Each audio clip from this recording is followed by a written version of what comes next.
Сәлем достар, сіздермен бірге мен Аржан, және де бүгінгі видео өте ерекше, себебі неге өте ерекше дедім мен. В общем, бүгін мен стадия өзіме түсіремін, яғни мен сіздермен бірге сабағымды оқитын боламын. Бұндай тақырыпта Америкада, жалпы Россияда да, орысша да, ағылшынша да видеолар өте көп. Стадия өзіме деген сол себептен де мен де сондай түсіргім келді. Маған бұл тақырып өте қызық, сіздерге де қызық деп ойлаймын. Ендеше бастаймыз, көп сөзбай. Сіздер тамашалаңыздар. Көп сөйлемей-ақ қояйын, просто кішкене сондай болып тұрмын. Сол себептен де кешірім өтінемін. Бетім кәдімгідей ісіп кеткен, сол себептен де сондай болады, енді барлығымызда болады ғой. В общем, давайте сабақ оқиық. Қазір кітап-дәптерімнің бәрін алып істетін боламын. Біз сіздерге өзімнің рабочий столымды көрсететін болсам, көрсететін ештеңе жоқ. Бірақ та бар, әрине. Бірақ та бұл менің рабочий столым емес, кәдімгі стол, кәдімгі гостиный стол, тамақ ішетін. Сол себептен мен оны өзімнің былай айтқанда кеңсе үстеліме айналдырып жібердім. Сол себептен де бұл жерде ешқандай заттар жоқ. Заттардың барлығы мына книжный шкафта тұрады. И әр күн сайын таңертең барлығын алып, тасып, сөйтіп, в общем, дайындап алам. Сосын сабағымды оқимын. В общем, кейін уже барлығын жайғастырған кезде менің кеңсе үстелім примерно осылай көрінеді. Мына жерде кітаптар, бүгінгі болатын сабақтар, мына жерде менің бүгінгі болатын сабақтарды жаздым. Бүгін бізде четверг, мына жерде калькулятор, мына жерде дәптерлер, мына жерде майда-шүйда нәрселер. Вот. Мына жерде ручка-пучка, мына жерде тоже. И мына жерде тағы майда-шүйдалар. Сонымен қатар мына жердегі мудборды да байқаған шығарсыздар. Мудборд болғанда кәдімгідей мудборд болды ғой, күшті шыққан деп ойлаймын, маған ұнайды кәдімгідей. В общем, мына жерде мысалға мектепке мотивация үшін осындай сурет жабыстырдым. Сонымен қатар менің сүйікті фильмім, маған мотивация беретін сөздер, цитаталар, сонымен қатар міндетті түрде маған мотивация беретін, мені шабыттандыратын сіздердің жаңағы комментарийларыңызды да алдым. Себебі оларды оқығанда кәдімгідей шабыттанам, қанаттанам. Сол себептен өстіп көз алдымда болсын деп распечатать етіп жабыстырдым. Сонымен қатар мына жердегі суреттер сразу көзге түседі. Бұны енді мен ай сайын, мезгіл сайын суреттер қосып отырам шеттеріне, а то өте кішкентай болып қалған сияқтым. Вот, осындай суреттермен әдемі көрінеді, маған ұнайды. Күшті атмосфера создать етіп тұрады осы екеуі. Қазір сағат уже 8:30, және бізде қазір графика, сызу, жобалау. Вот, и сабақ уже басталды негізінде, бірақ тиімсқа ешіне кірмейміз деп айтты. Қазір енді тапсырмалар орындау керек. Мына жерде менің графикадан жасаған сызбаларым. Қазір тағы да 1-2 сызба жасау керек.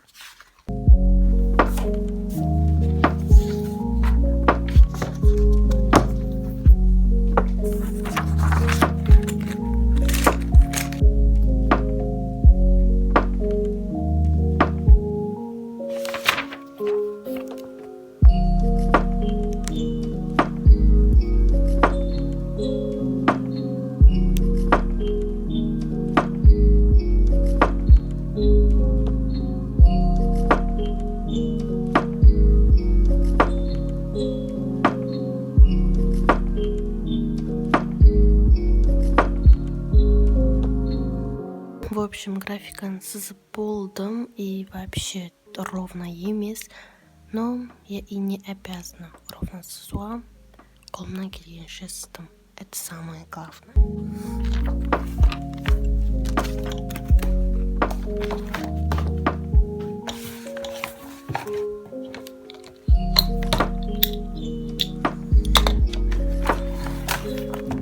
Енді менде 9:40-қа дейін уақыт бар. 9:40-та геометрия басталады. Ол уақытта тамақ ішіп алуға болады. Давайте маған ас болсын деп айтып қойыңыздар. Таңғы асымды ішіп отырып сабағымды оқитын боламын. Еске сақтап алыңыздар, бұл таңғы асты сіздер басқа видеода көрулеріңіз мүмкін. В общем, геометрияға кіре алмай жатырмын. жазықты м-на параллель болса, осы жағдай а. Сонда осы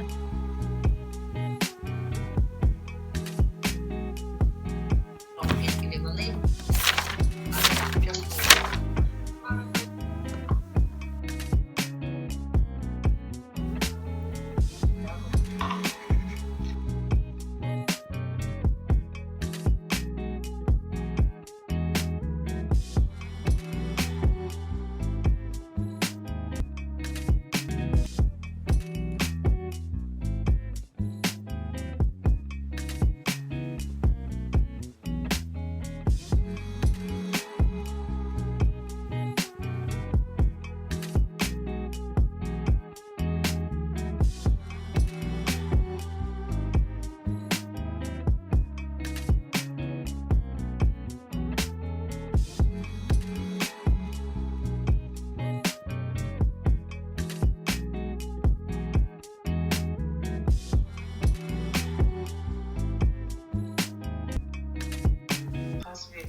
бармын.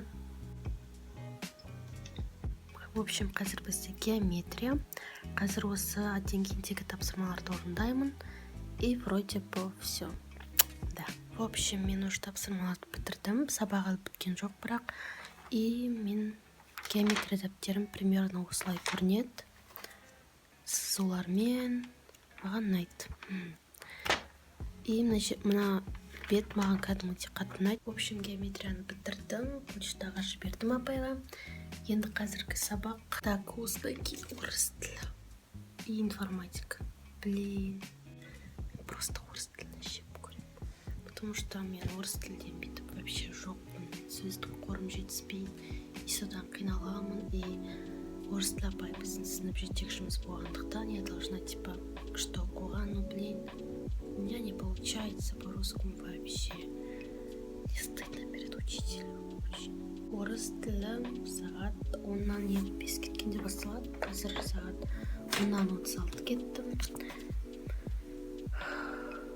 Или информатика вроде. Білмеймін. Қызым меня да осы статья өзімейді монтаждап жатырмын. Кстати, бүгін мен еще тикток түсірмекшімін. Осылай типа сол себептен міндетті түрде мен инстаграмға жазылып кетіңіздер. Қазір бізде енді орыс тілі тез кіру керек. Қазір уже уақыт болды.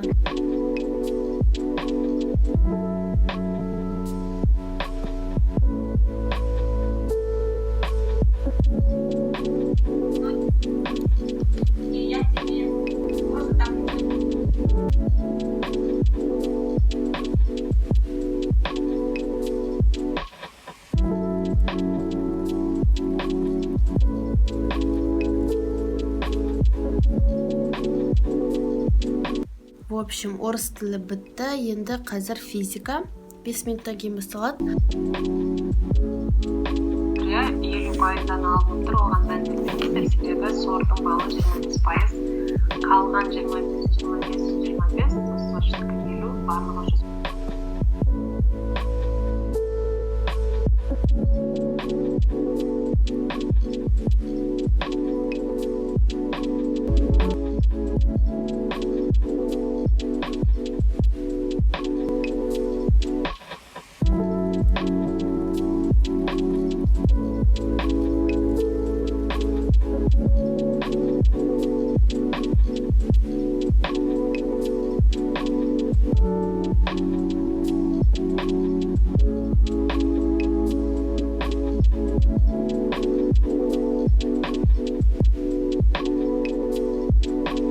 В общем, достар, бүгінгі сабақтар бітті. Бұл әрине видеоның тәмамдалғанын білдіреді. Жалпы осы видео арқылы сіздерге кішігірім мотивация бере алдым деп үміттенемін. Сабақ оқуға деген сияқты мына арттағы орындықты байқаған боларсыздар. Осы жерге мен жаңағы телефонды қойып, жаңағы кадрларды түсірем. Видеоның жаңағы дәптердің үстінен. Вот, сол себепті тұр. Вот. Ендеше келесі видеоларда кездескенше. Пока-пока.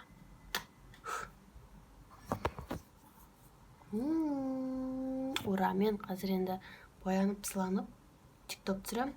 сосын инстаграмға саламын, міндетті түрде инстаграмға жазылыңыздар деп па жарайды.